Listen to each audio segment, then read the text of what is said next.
Hey guys, what's going on? Welcome to another episode of Illustration Masterclass. And today we are looking at another artist that I cannot pronounce the name of, as usual.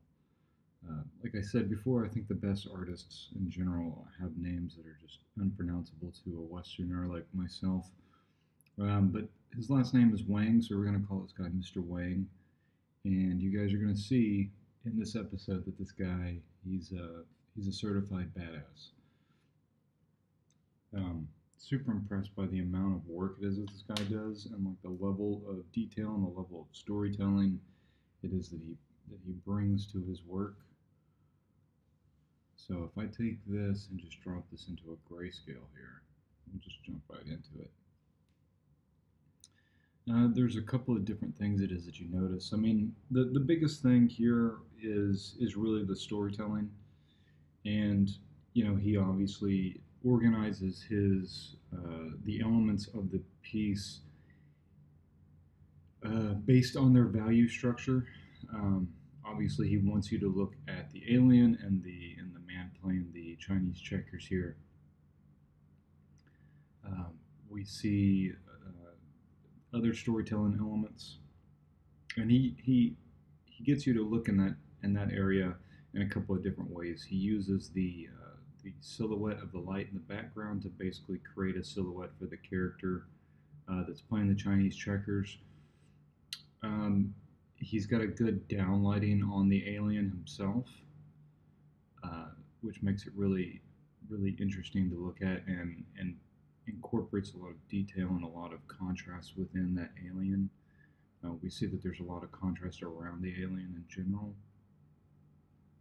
And then there's obviously like the storytelling elements of the woman looking backwards at the alien, and then the spaceship there in the back. It took me a minute to recognize that there was a spaceship back there, and that there's a cop writing a traffic ticket or a parking ticket, which is pretty awesome. It's pretty hilarious and pretty awesome. This one I think is pretty good. I mean, who am I kidding? It's unbelievably beautiful. It's one of the few pieces that I've seen recently that I would say does a really good job of using the contrast of red and green, right? Typically, the red and green color scheme I'm not much of a fan of, but this guy pulls it off really well. And I'd be curious to know if this guy is using any kind of 3D to set this up, or if he's just drawing this from reference and from freehand. Because if he's just doing it from reference or from freehand, then I mean that's quite impressive. But I believe this guy is Chinese, and we can obviously see the influence that Chinese temples have had.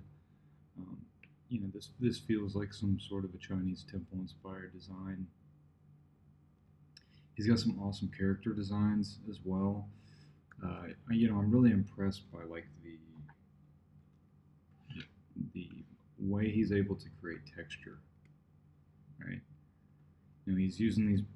I assume he's using some pretty abstract brushes to create this kind of texture throughout the design, right? But when we look at it very close, it looks very loose. That's what that's what I see. I see something looks very loose, but then when we back up, it fits together pretty well.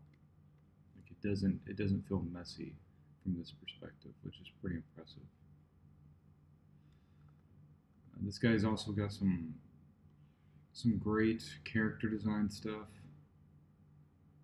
I love this. I love the blue and orange color scheme, the amount of texturing going on here. This guy does a really good job of adding texture. And then we also have, oops, reset that. We also have some iterations. We can see in the iterations, he's playing around with different shapes. He's playing around with circles and a little bit of triangles, triangle-like shapes anyway. And he's playing around with different variations of, of how it is that this character design could come out. And that this is obviously a very critical skill for anybody who's doing any kind of world building, whether you're doing that for your own project or for somebody else's. You want to show the level of iteration that you can do. And I wanted to include this as well. I mean, this is just like a character sheet of some sci-fi characters, but what I really like about this is it shows the depth and the really the range that this guy has. I mean, so far we've seen illustrations, environment design, character design, and now we're seeing like these robotic mechanical designs. Really beautiful, amazing work. You know, whereas most of the time you'll see, a character designer who has just a bunch of characters. I mean, this guy's got it all, right?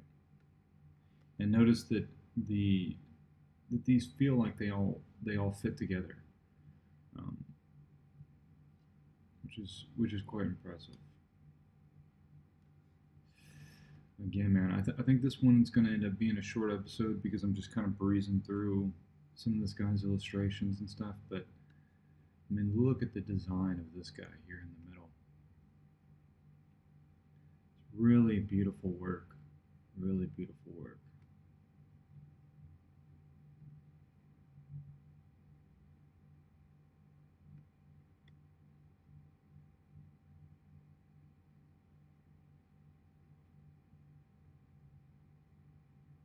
Yeah, you can definitely see the Chinese influence with the tattoos and with the armor. It's like a Chinese Diablo or something. This one I'll do a little bit more of a breakdown on because we've already gone through and looked at some different illustrations, and this is the one I actually want to do a breakdown on. So let me drop this into grayscale, and let's see what we can notice.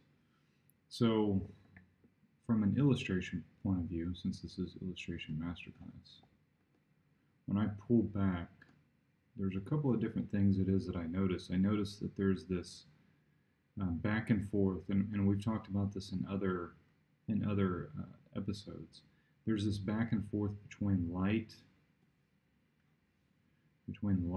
and dark, right?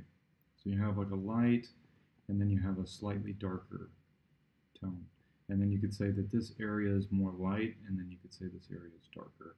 And then you could say this background here is light, and then this midground is darker, and then this is light, right? So what I mean by that is that this character is pretty much sandwiched in between, I wouldn't say two different light sources because it's the same natural light source.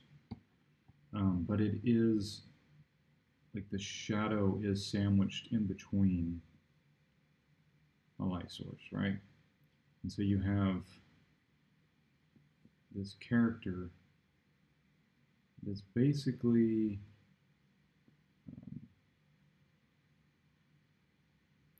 it's kind of sandwiched here in this, right? It's like you kind of have this, yeah, it's kind of a zigzag kind of pattern that cuts across the image, right?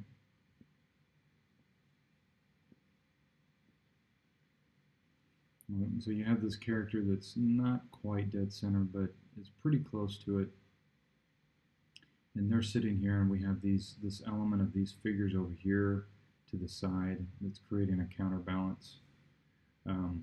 What I also feel like makes this a very dynamic feeling illustration, outside of the way it is that he's using the shadows and the shadow shapes that the bridge above the character and the shadow that the bridge is casting on the ground. He's using it in a very dynamic way, which is in a way that is that I really haven't seen from really a lot of illustrators, which is why I'm curious if this guy is using 3D, because the shot is very dynamic. The art feels like it has a very strong 3D base to it, but it creates a sense of dynamicism because The back part of the figure is in a gray tone, whereas the front of the tire and the side of the vehicle is starting to come out of the shadow a little bit. And this combination of the two is what draws our eye towards it and makes it really interesting. And then you actually look at the vehicle itself, and you see that the vehicle is really well designed. And then, of course, she looks badass. I mean, she looks like some sort of a vampire cyclist, Viking in some sort of post-apocalyptic world or something. It's a beautiful illustration.